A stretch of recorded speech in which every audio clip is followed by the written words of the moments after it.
to begin to have people come together and talk about the benefits of real estate. One of the things I always say, and if you know anything about wealth building, you understand that real estate is probably one of the most powerful tools that an individual can use to build real estate. And so what I want to do is bring people together in order to have us eventually not just talk about real estate, but actually to do real estate. So tonight's guests are two of my favorite people in this whole wide world. They're Robert and Crystal Force of Enhanced Realty, and I always tell people that they are the people who put me and my wife over the top. I saw them doing some things. I said, you know what, if Robert and Crystal can do it, they gave me courage, y'all, to step out there and do it.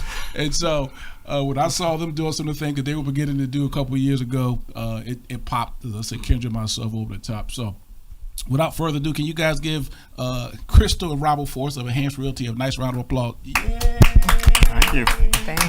Thank you. Excited to be here. Yes, I'm glad that you guys are here.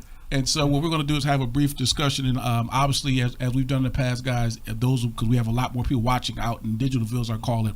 So if you have a question, dial into 857-302-0367. That's 857-302-0367, and what we'll be able to do is to answer your questions via that way. All right, so I got a couple questions here for y'all, so we're just gonna have a conversation. So just tune them out today. Y'all just listening into our conversation tonight.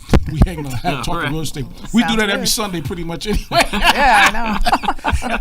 They're members of my church as well, so we go to church and we talk whatever, and then we're talking real estate after service. So this is just like we're talking after church. Just act like that. All right? Sounds good. All right.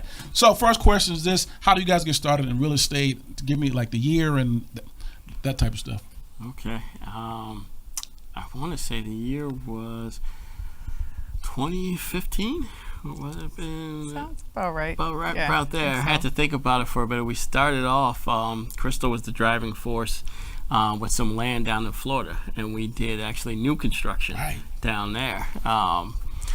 Crystal's parents live down that way, and the Florida area is just incredible. It's like if you're from Boston, when you go down to Florida and you see vacant land, it's just amazing. It's all over the place. It's all over the place. Yeah. So we did new construction down there, and we did very well with that. And then up here, we started going to meetings for real estate investors, different meetup groups. And that's when we heard about the mentoring program at Brownstone. And we really were piqued by that as opposed to others because of their fast track venture program where they actually give you one of their rehabs. Exactly. And I'm the type of person who needs to learn hands-on. You know, I can't really do a class. I have to get in there, make my own mistakes, you know, do everything the teacher told me not to do. And that's the best way. Touch the stove. It's hot. Yeah, touch the stove. You gotta touch the stove. That's the best way for me to learn. So I was excited about that for that particular reason. And so we got involved with that. And it just sort of took off from us from there. You know, we've always believed in having multiple sources of income, as you talk about. And real estate is definitely, I've always wanted to own land. And housing obviously goes along with that. So, you know, that was the impetus for me. Yeah. Oh, that sounds about right. That story, that story seems very accurate to me. And I think my real estate kind of, you know, the appeal of it was just kind of from my parents. Like my parents, like they came here from the islands.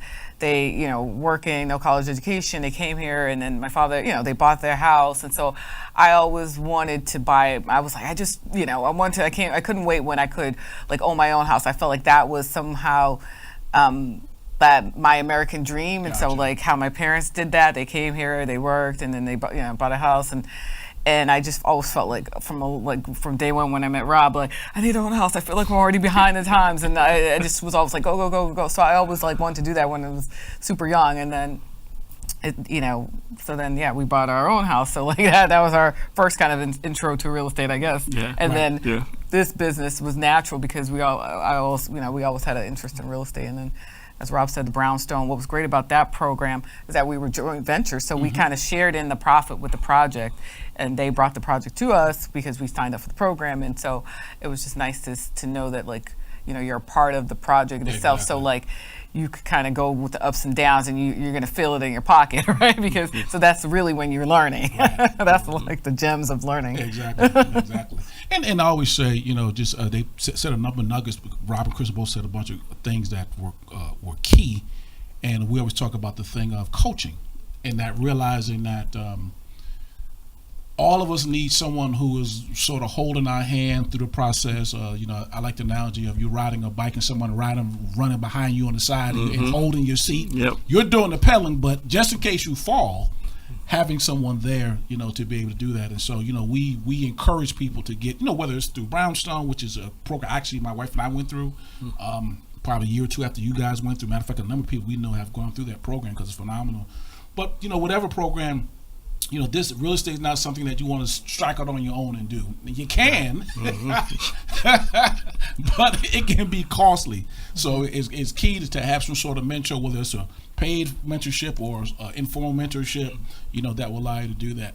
So you did new construction in Florida. Now, how many projects have you guys done here in Mass? So here in Mass, we've done 5, because I think we're on our 7th altogether. Okay. Yeah. That sounds about right. Yeah. So you guys have done one, and I know one in Watertown that you guys have done, and then where else have you done projects at? Stoughton and Canton. Okay. So 7 in about 7 years. Yeah. Okay. Right. I guess so. Yeah, about that. Yeah, about 7 years. Yeah. So talk to us about the process of, because I always talk about, you guys know when we're talking real estate, we talk about the formula of FFM, I call it. How do you find real estate? How do you fund it, and then how do you monetize? So talk about the project that you guys have done so far. How did you find them? So the one we just found on MLS. Right. Me just searching it, I think I found that one at like 4 o'clock in the morning. One day I couldn't sleep. I was thinking it was a Saturday. It was 4 a.m. Our daughter Riley wasn't here yet, so I was able to be up all night. And I found that Riley's the real CEO.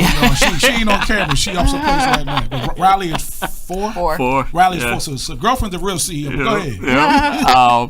And then the others have come to us, and this is an important point, through our networks. Exactly. And that's a key point that was taught to us. Right. And we've actually seen it come to fruition. Right. Just going out networking with other investors, and people have brought us deals. Right. And I think one of the things that you talked about was your network. Yeah. There's a saying that your network equals your net worth, meaning the amount of people that either on back in the day it was in your Rolodex. We don't have Rolodex anymore. But who you have in your phone, who you have in your computer, and you never know where deals are going to come from. They just come from. They can come from the MLS, which is, for those you may not know, that's called the multiple listing service. And so most of the time, that's the traditional way that your agent is finding, whether it's a house you're going to live in or something that you're going to fix and flip, whatever it may be.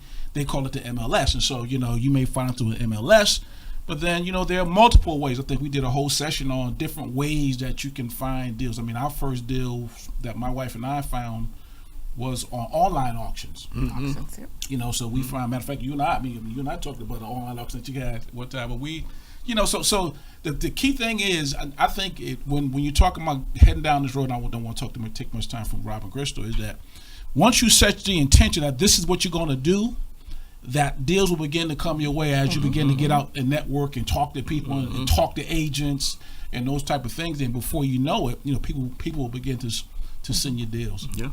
Yeah. So what's it been like being real estate entrepreneurs? I know what it's like, but tell them what it's like, the ups and downs, the ins and outs, and all that. So talk about some of that. You want to go first? Okay. Well, finding deals. That's like kind of back to that. That's like the first thing. Just finding the project, and then when you find the project, financing, like you got to find the financing. What's the appropriate financing are you going to use for the deal?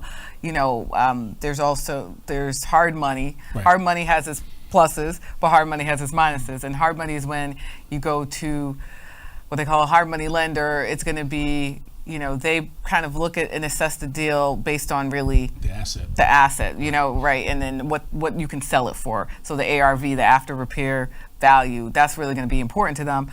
but then they have a very high interest rate. So like they're quick, they can give you the financing very quick because they can assess the deal probably in like a couple weeks, but you might have a 10%, 11% interest rate. So that's pretty, so you kind of have that interest rate running against you, and then you have to pay the interest on the loan as you go through the whole project. So then it has this, so then there's also like kind of more traditional kind of construction loan financing with like a bank or a local bank.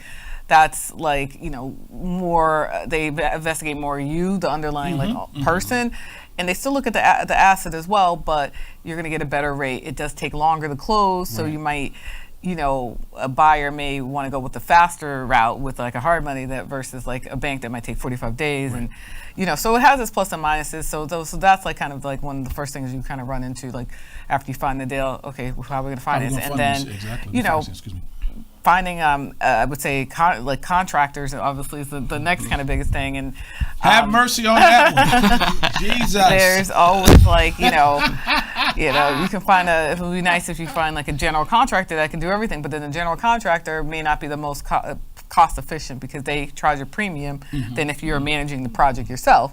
So that managing the project yourself, you're kind of being the general manager, and the general contractor, and then. So you're kind of always balancing the different trades. So those are some of the things. But then you run into, when you're doing rehabs, you run into things that are like inside the walls, and you start like, inspections turns up this, and then there's vermiculite or whatever's on the property. Mold. So then those things of doing a rehab that you run into versus like a new construction, when like in Florida it's just a plain land and they just build a house and you're fine.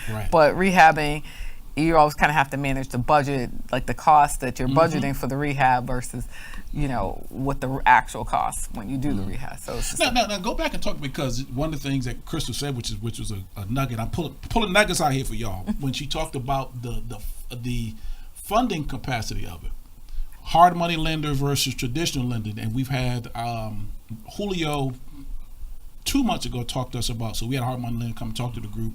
And then you guys have done both for all your projects, and so on the hard money side, they're looking mostly at the asset, but then on the other side, they're looking at obviously the asset as well, but they're looking more so at you guys. Now, which out of the projects that you guys have done, which one did you do both?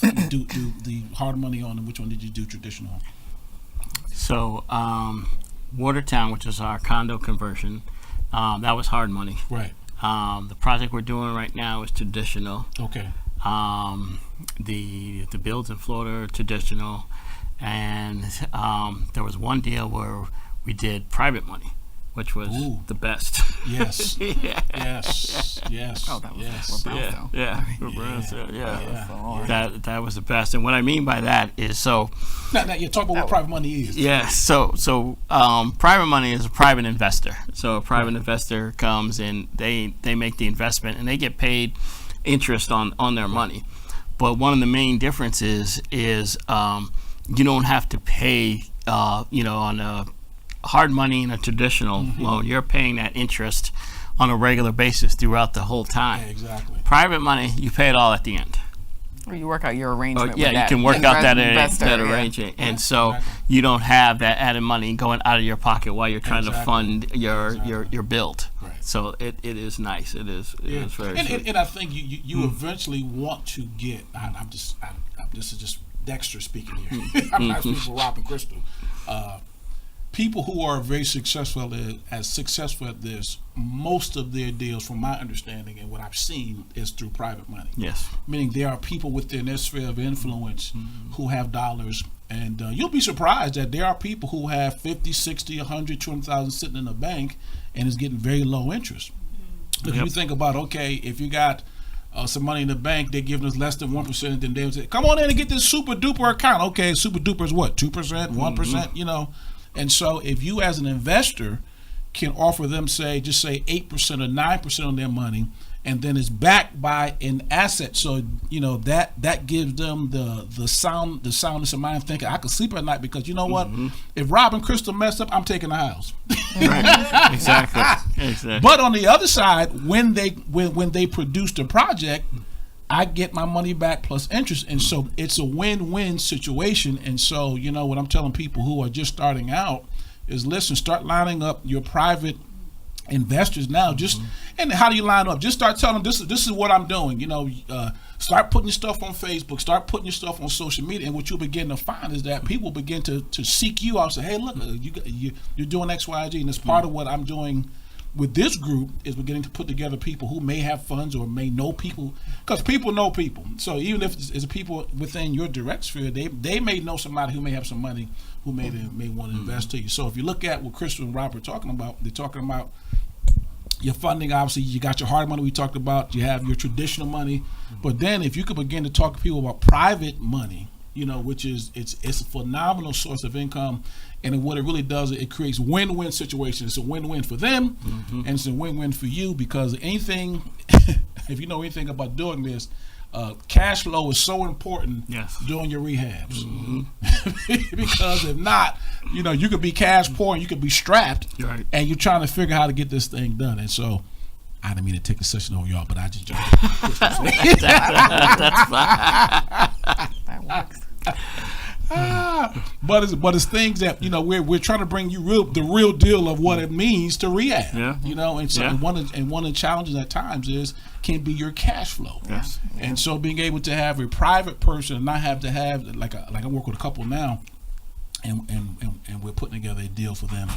And you know, I think it's about $1 million something, whatever else, and that's what I keep talking about. Hey, you got to watch, keep your eye on your cash, because things change and costs rise and things come up. Next thing you know, you have no money, and then they take it back your house. Yeah, you know, so you got to be very careful. Yeah, and that kind of leads into your question about, you know, what's it like to be a real estate investor, an entrepreneur, and I love it.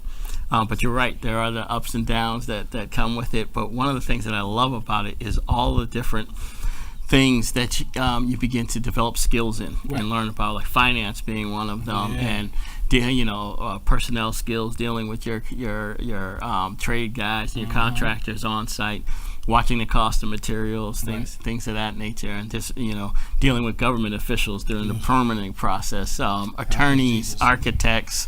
All across the board. So when we started, Crystal and I both used to work full-time jobs. I left to run our business full-time, so I'm in it full-time.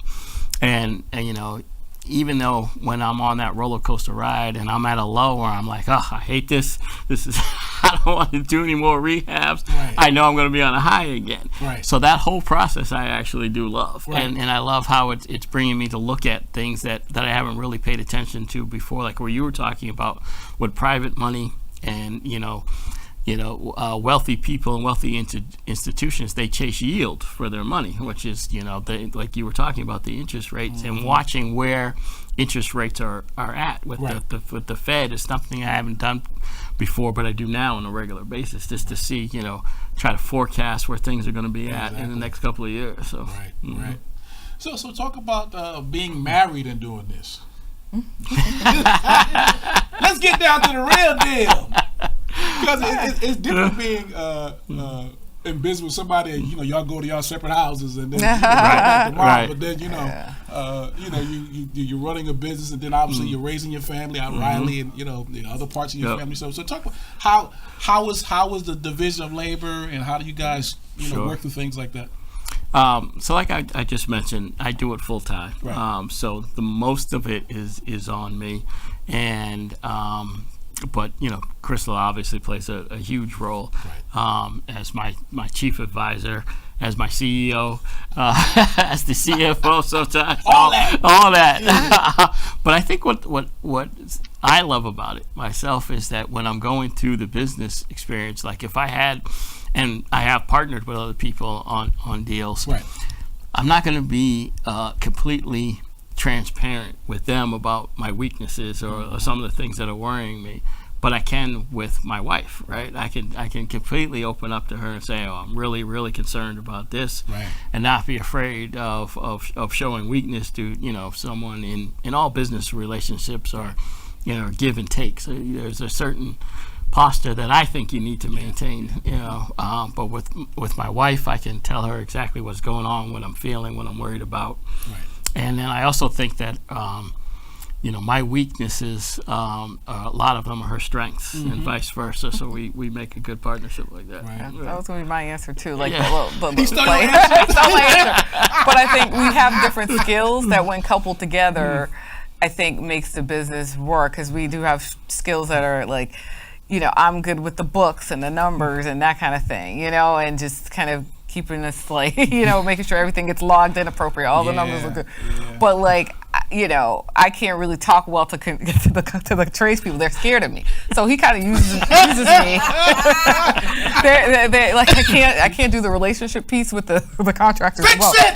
Yeah, like so he kind of like uses me almost as, we were just talking on the way here, as a threatening thing. Like, do you want to call? Like, you don't want to talk to my wife. I'm telling you.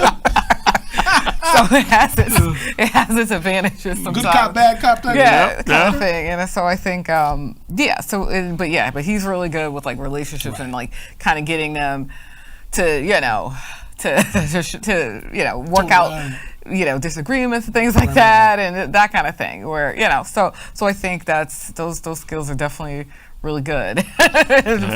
So they both have their place in time to make the whole deal flow. Where I think our mentors like Chris and Kim, they kind of have a similar operation too, where they have different skills and they come together and they formulate a business that works really well. So I think me and Rob kind of equivalent to that with our business as well. Yeah. Well, I think very much like Kendra and myself, there are things that she does extremely well, and things that I can do them. Some I can't do at all. I just ain't gifted in that area, and so I think when you look at a partnership, first of all, you're looking for someone who has the strength that you don't have, and then also and then when you're talking about being in a marriage and then doing that, I think that and Kendra and I haven't had many disputes about those type of things. Most of the time we're on the same page, but there are times when you may see things differently. There was a house that Kendra wanted to do, and I'm like, I ain't feeling that out. Nah, and we ended up doing another house. And so, how do you guys, if there's if you guys see things differently, how do you work through those type of issues? I think trusting your partner. Now this is a marriage lesson too, y'all. So I'm sneaking one in here. But go ahead. I had a similar issue. There was a house in Springfield when we were looking for a buy and hold. I think I told you this story once. Exactly. And we went out to look at it, and the price point, I guess it made sense, the house, but I couldn't put my finger on it. And I just had a feeling that there was something off about this house. And I couldn't really explain it to Crystal. And as some of you may know, or those of you out there don't know, she's an attorney. Yes. So she's very factual in her arguments. She wants facts and numbers to back up. And I'm coming with her with just feelings. So that did not go over well initially. She was not happy. But it turns out, in this instance, I'm sure there are many instances where I was wrong, but in this particular instance, the house would go off market, and then it would come back on market. Right. And this happened like 3 or 4 times to the point even Crystal was like, something's up with this house. But at the end of the day, we had our argument, and she wasn't happy, but she trusted my opinion. And then over time, she kept seeing the house come off and on, and then so that's what happened. But I think that it all began at the end of the day. She trusted my instincts and was ready to move forward, even though I know for her personality and her training, she was like, I need something more than feeling instincts. Give me more than that, bro. What are the numbers? Does it make sense? What you said, Crystal? Does it make sense for us to buy this house? And I think so much of this is instincts and guts in this business. I've found, because there's some things I just did the other day. I put an offering on a house. I didn't even see the house. I did online once, and I looked at it and said, I'll put a bid in. Now, some of y'all first time that may have not enough. I'm just saying, 2 years ago or 3, that would have terrified me to put a bid in, not having seen the house, not walked the house. But it's something about once you begin to analyze a number of houses, get a feel what the neighborhood is like. Just so you guys know, my daughter goes to school in Bridgeport, Connecticut, and so one of the areas that we're looking at potentially investing in is in Connecticut, and so and they have a lot of student housing around where she's at. And I was like, hold up, I need to get something down here, because she moved into a house recently, and she has four housemates. And I said, how much are you paying? How much? I asked. I know she's paying, so I figured they all paying about the same. I'm like, hold on, what? I need one of these. You know, so I start driving around the neighborhood, looking at, you know, can I find one very similar to where something is sitting in? And I did find one, so I put an offer in on that. Who knows where we get it? It's a backup bid because somebody beat me to it.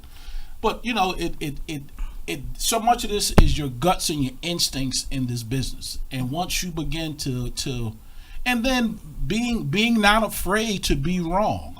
Yeah.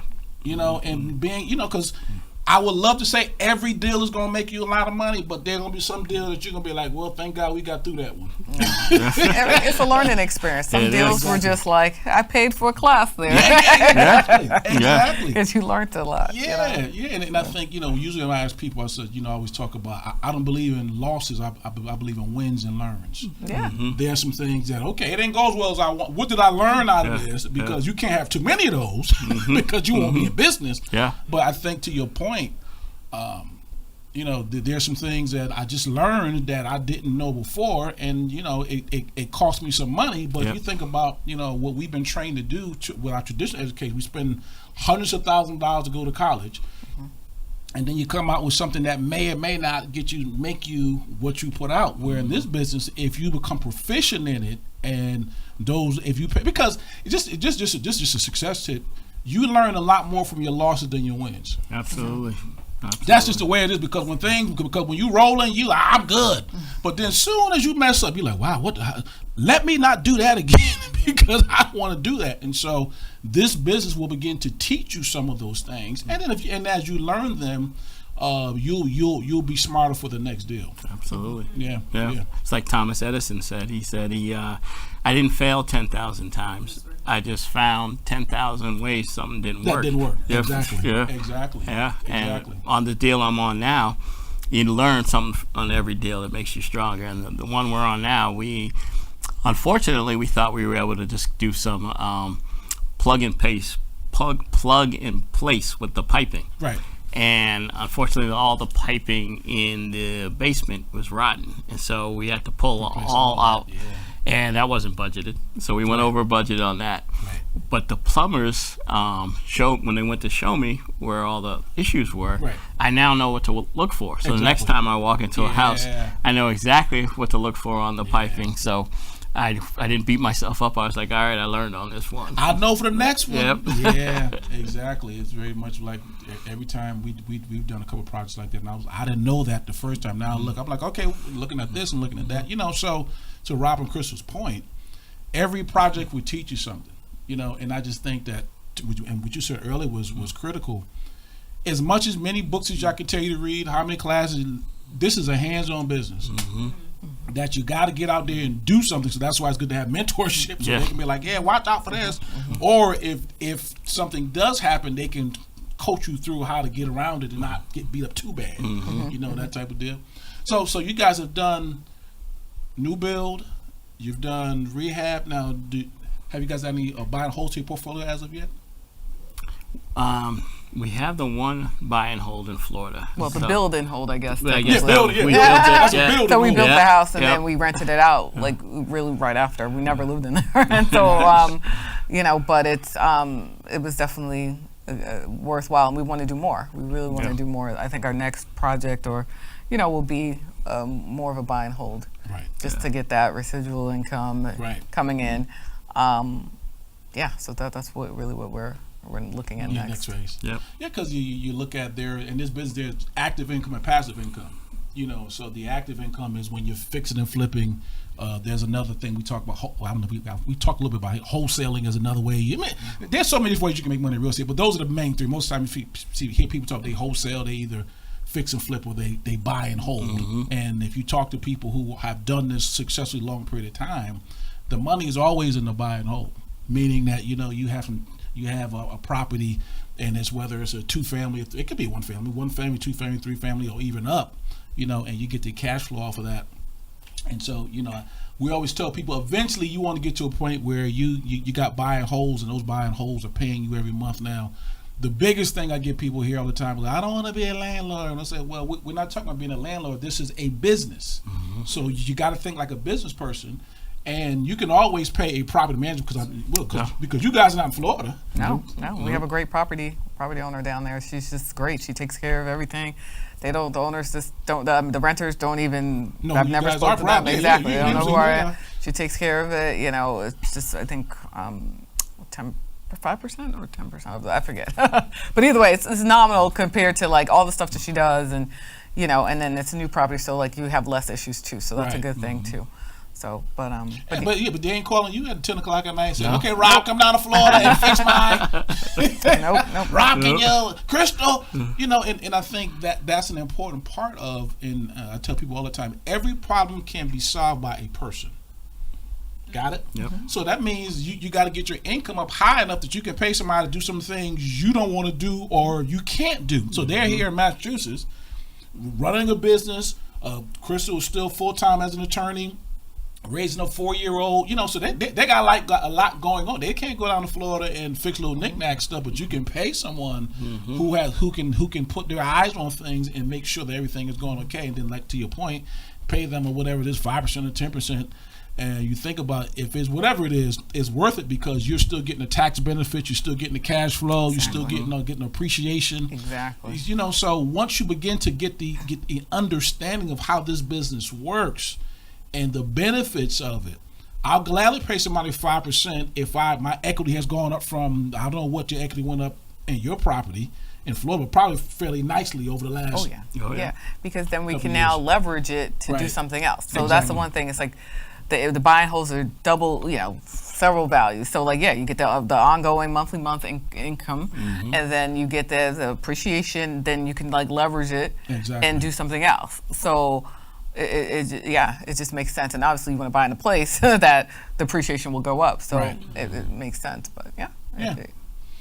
All right, we're gonna open the floor up for questions for anybody in the audience or anybody on the phone.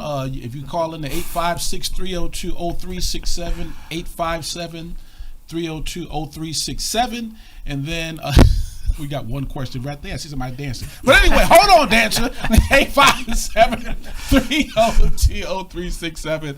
So call in, or actually you could even text in if you want to. Yeah, actually, texting is better. Text that number, 857-302-0367, and then Christine Tangishaka is working the question for us. So anything you want to ask himself, or 857-302-0367. Yep, 857-302-0367. Text the question to that number, and we can answer it for you. All right. So, Rob and Crystal, you talked about having a business. Now, is that an LLC? How exactly did you, because you don't have these properties in your name, you have it in the name of your business. Is that how that works? That is correct. So we have Enhanced Realty LLC, which is our overall company. But what we do is we create an LLC for each of the projects that we do. So this one that we're doing is located on 23 Edgewood Ave, and we call it 23 Edgewood LLC. So like our brokerage. So like we didn't really talk about this too much, but I'm also like a real estate broker. So we have a brokerage, and the brokerage is called Enhanced Realty LLC. So that's like a brokerage business. So it even helps us when we buy properties, so that like I'm also will be the broker on the deal too. So I get those, like when you think about that, it's money coming off the sale price because it's coming into my brokerage, because I'm also, Rob's also an agent too under our brokerage.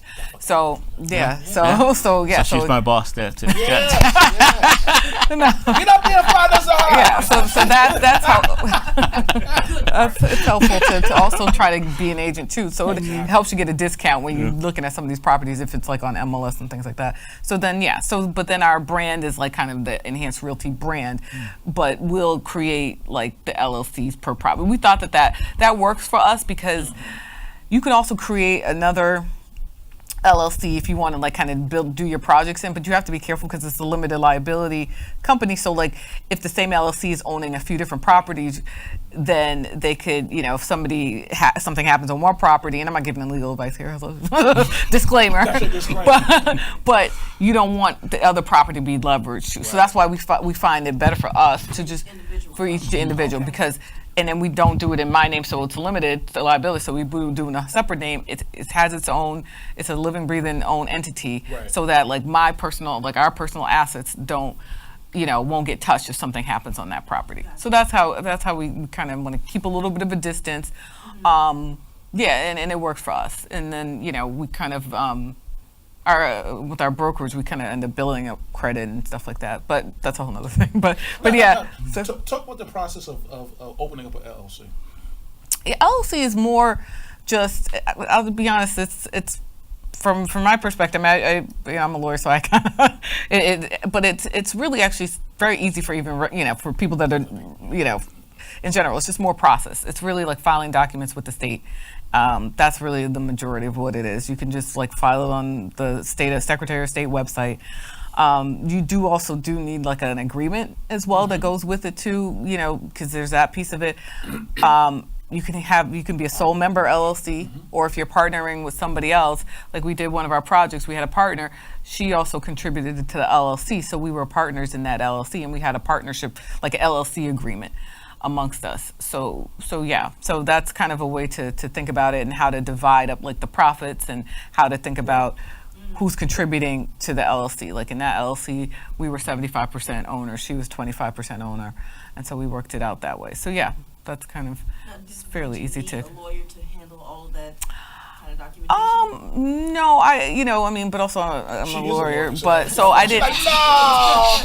No, because it's fairly. I mean, to be honest, like if it's a sole member LLC, it's Massachusetts is very easy. You can probably even just file the paperwork and you don't need to necessarily always to do like a sole LLC agreement as well. So there's two like things. There's a state certificate of like formation, and then there's like an agreement piece of it too. So it's kind of like twofold. So like you really want to have both, because when you start to open up bank accounts in there, the bank is going to ask for like this. Okay, where's your LLC, where's your state? So have you certified? So they want to know that you're a legitimate like company. So I'm sorry to ask so many questions, but you mentioned something else about bank accounts. For each LLC, does it have a separate bank account? We create a bank account.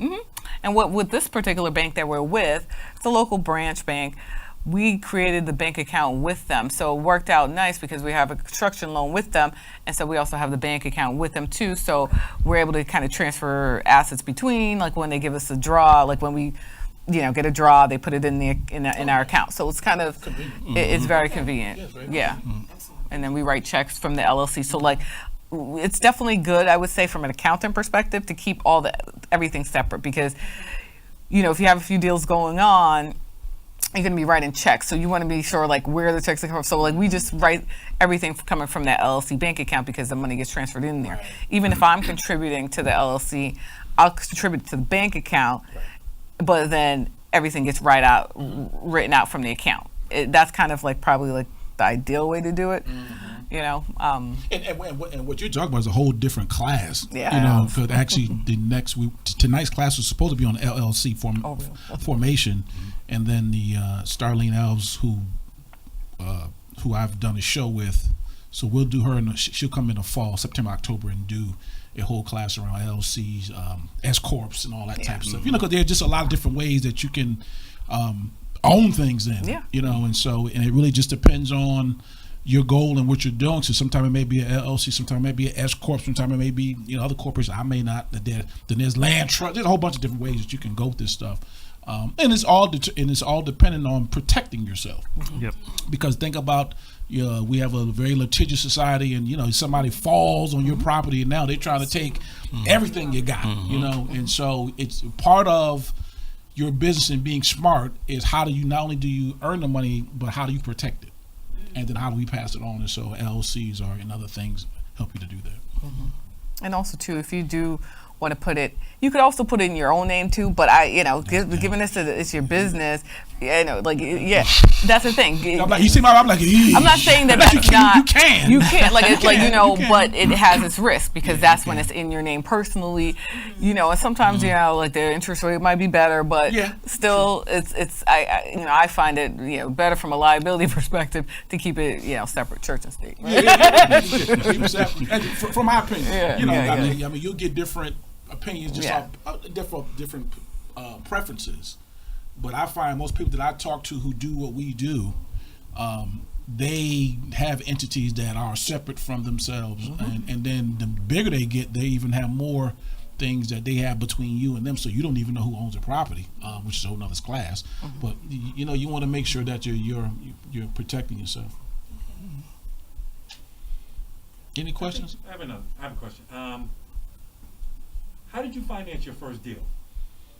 Equity from existing home, 401k, or all the above? So I assume you're talking about like the first, I think every deal you have to bring your own finances. So I have to just be clear. Unless you have a benefactor that will give you some cash money, unless you have somebody that you can get some liquid private money. That's so private money. but there's even with when you get private money or even if you could get financing, they always are going to look for a piece that's yours because you have to bring, if they're funding 80, you got to bring the 20, right? 20, and so that's just always what it's going to be. So you have to get that 20 from somewhere. We've got it from, how like equity lines on our personal house or, other assets that we had liquid, but we still have to kind of get that 20 from somewhere in order to get the 80. And then, and then you still have to have with both construction loans as well as hard money, you still have to, they pay in arrears. Right. So like kind of what I said earlier with the draws, you draw down off of the rest of the money. So if they're going to give you the 80 plus construction costs, so you have to they have to give you 80% of the purchase price. So you come to the table so you can get the property. Then with them, you're like, okay, it's going to cost me $200,000, let's say, to rehab it. They're not going to give you the 200 up front. No. That would be sweet. But then you have to pay for some of the work. So not only you bring the 20 in or 25 or whatever the down payment, you have to still now fund let's say whatever amount of the construction so that they can come and they'll pay you for the work that's been done. So that's where what Pastor was talking about earlier is that the cash flow and managing it, like the work that you're getting done, you have to pay out the tradespeople. Then you have to tell lender, please come look so you can give me money. And then they give you the money. So it's always like this ongoing churning away and with that. That's how it kind of works. So imagine your cash flow during any project is extremely important. Because you can easily get yourself in trouble because then you see a lot of times you will see investors get in trouble that way. And they have to let it go because they may have too many projects going and something happens and a pandemic hits and whatever somebody gets sick or whatever, and so you get in trouble. So cash reserves or as much as you can is critical. But our first project we took our equity out of our home, and then what we did we used a line or whatever we used to get us started. And it's one of the ways you can do 401ks. You could do private people. Some of y'all get together and say, hey, look, 10 of us get together and put in 30,000, whatever it may be. And so get creative is always my point. But I think the equity in your home, now I'm not saying you should do this, but I'm just saying for me, I think it's a great way to get started because the equity in your house is dead money. If it's just sitting there and it's growing, so I'm not saying use all of it. Don't do that. But I say use a portion of it just to get yourself started. And then once you get yourself started, what Crystal hit on is, okay, once I get my first property or my second property, now I can take the equity out of that and I can use that to keep moving. And so I can leave my primary residence alone if I choose to do that. But you just got to get started, and so it's one of the ways that you can. And like I said, my wife and I did that. Actually, you guys did that as well. And I find a lot of people when their first project, they're funding with the equity out of their home.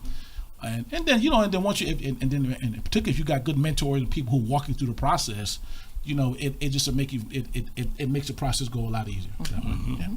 And that's the tough part about getting started it is, but and we're not there yet, and we've done 7 deals. But the more you go through it, the more relationships you build, you can sort of see how you can get that advantage, because if you build relationships with your tradespeople and your contractors, after a while they know that you're going to pay them. They begin to trust you.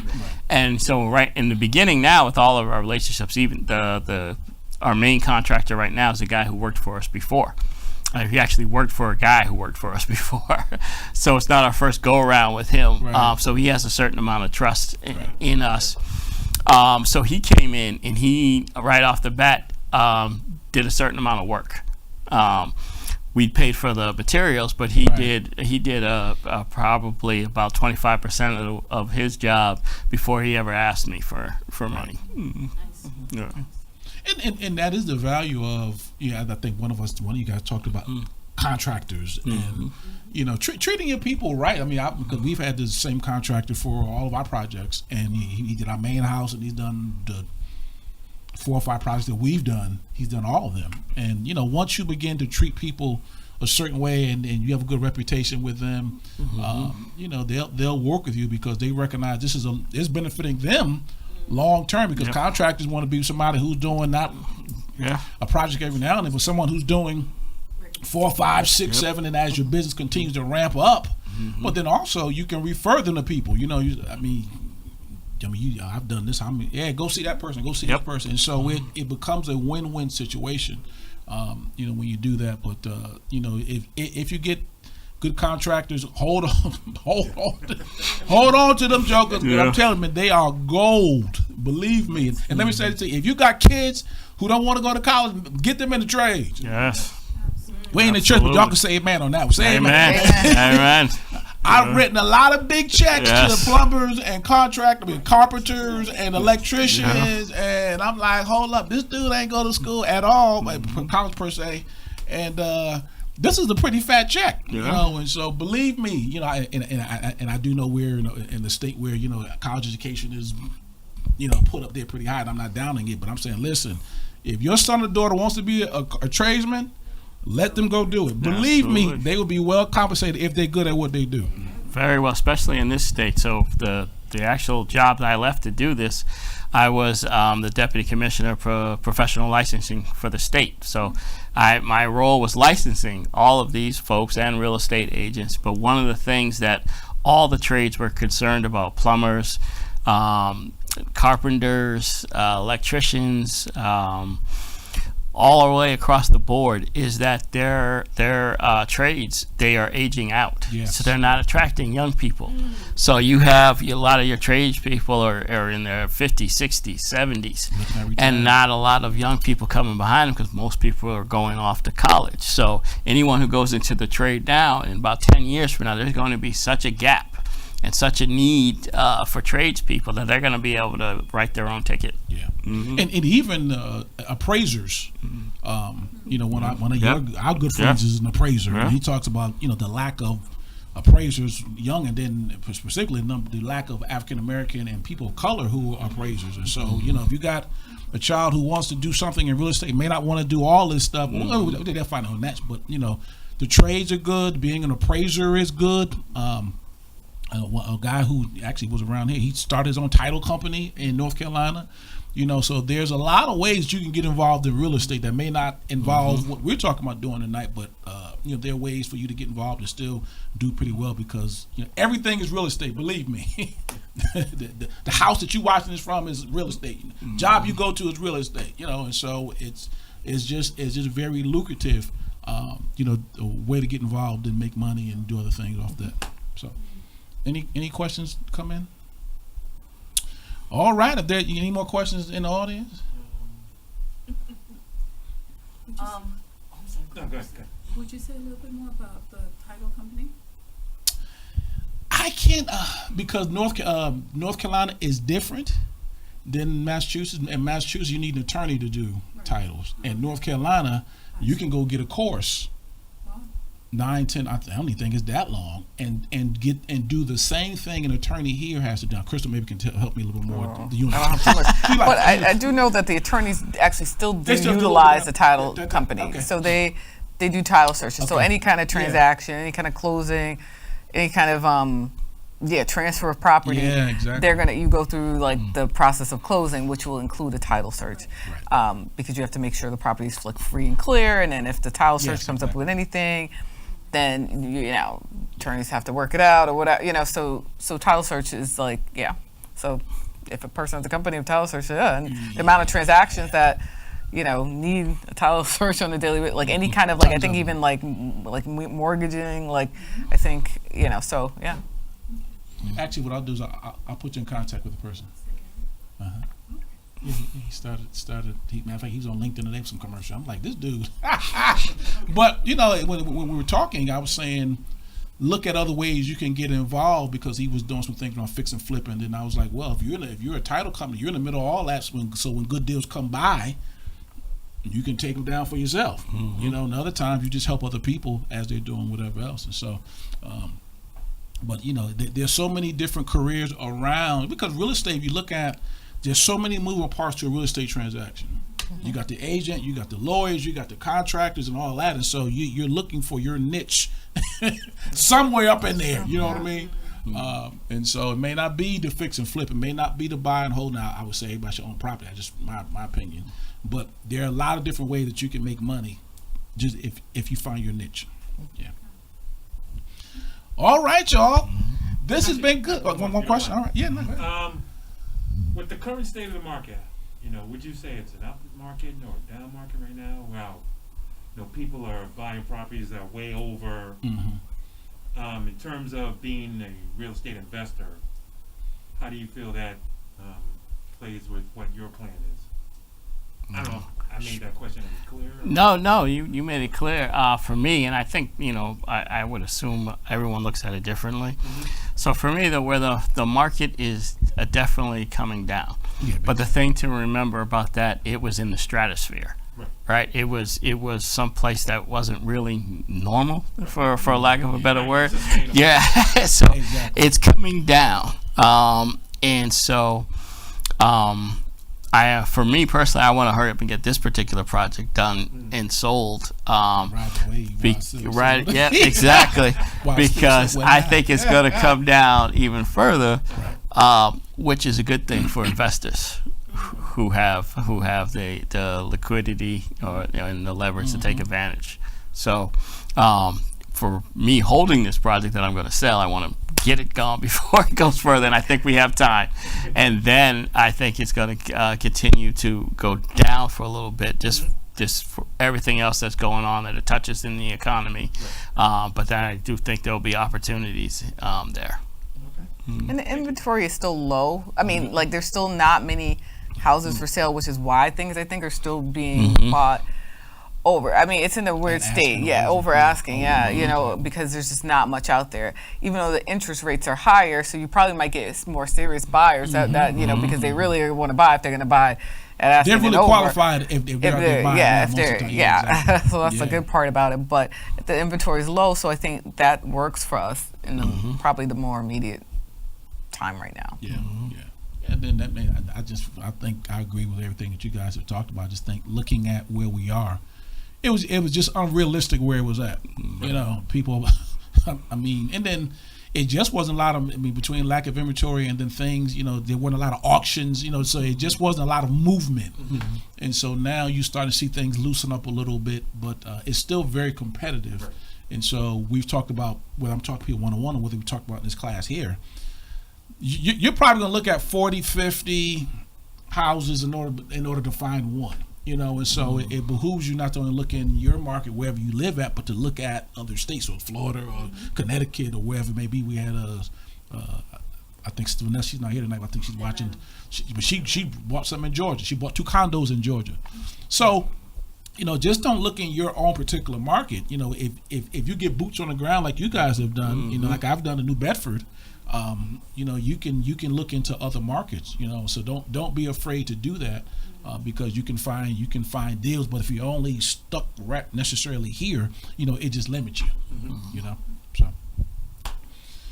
all right, give it up for the Forge. Open Hands Realty, yay! Thank you. Thank you guys for being guests on Let's Talk Real Estate.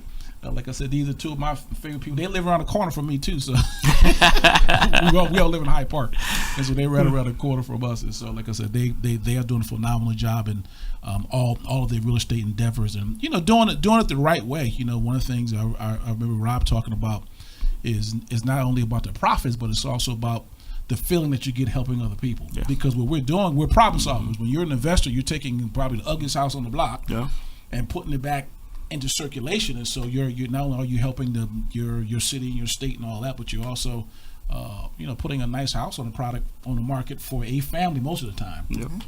And so it's good stuff. So next, we won't be here next month. I think what we're going to do in July and August, we're going to go out to the field, and so maybe we can come visit your project. Sure. You guys don't mind. We got one starting. We're starting one in West Bridgewater sometime in July. So even though classroom stuff is good, like Rob said, there's nothing like you walking through high grass and damp basements. And some of y'all just follow me on social media. And you see me sometime with my camera, and I'm just like stepping over boxes. Yeah, man, in Brockton. But you're trying to show people what is it really like to be an investor. And so we want to take you outside the classroom and get you into some real stuff, some real houses, so you can really see what it looks like, what it smells like, and sometimes they do smell. What they smell like. You're like, then I tell people, this smells like money. This is high grass is money for you. And so we want to take you guys out in the field and get you out there and seeing some of that stuff. And so until next time, be blessed, and we'll see you guys soon. Bye-bye.